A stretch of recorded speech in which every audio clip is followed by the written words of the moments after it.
নমস্কার, কেমন আছো সবাই? ছোট্ট করে আজকে একটা ব্লগ ভিডিও নিয়ে চলে আসলাম তোমাদের সময় নষ্ট করার জন্য।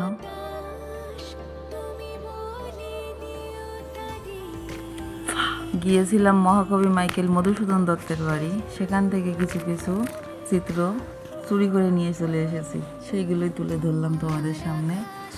আর এটা হচ্ছে মাইকেল মধুসূদন দত্তের বড় একটা পুকুর, সেই পুকুরের ঘাট, বড় বড় আম গাছ আছে।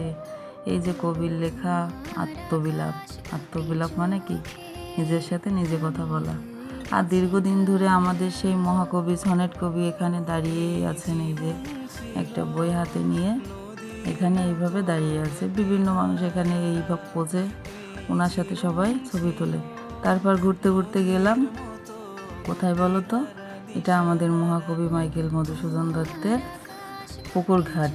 এই ঘাটে বসে নাকি উনি লেখালেখি করতেন। তারপরে বাড়ির দিকে ফিরলাম, কিছু খাওয়া দাওয়া। এটা বাঙালির আবেগ মাখা খাবার। আর এইটা কি জানো? এইটা হচ্ছে টাইগার ফার্ম, এখানে টাইগার লুকিয়ে থাকে। বেশ সুন্দর না? তারপরে আছে ছুটির দিনে রান্না বান্না।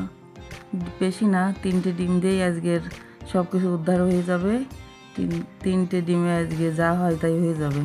আর ওই ঘরোয়া পদ্ধতিতে একটু পোলাও ভাত রান্না করলাম, আর এই হস্তচালিত মেশিনে সব কিছু বেটে নিলাম। আর মাংসটা যদি এইভাবে রান্না করি আমার বেশ ভালো লাগে, খাসির মাংস বিশেষ করে। আগে একটু পেঁয়াজ ভেজে লবণ দিয়ে ওর ভিতরে রেখে দিয়ে জলটা শুকাই গেলে তারপরে এসে মশলা দিয়ে আর একটু লেবু দিলে কি বাজে স্মেলগুলো থাকে না। তারপরে কষে কাষে রান্না করে নিচ্ছি।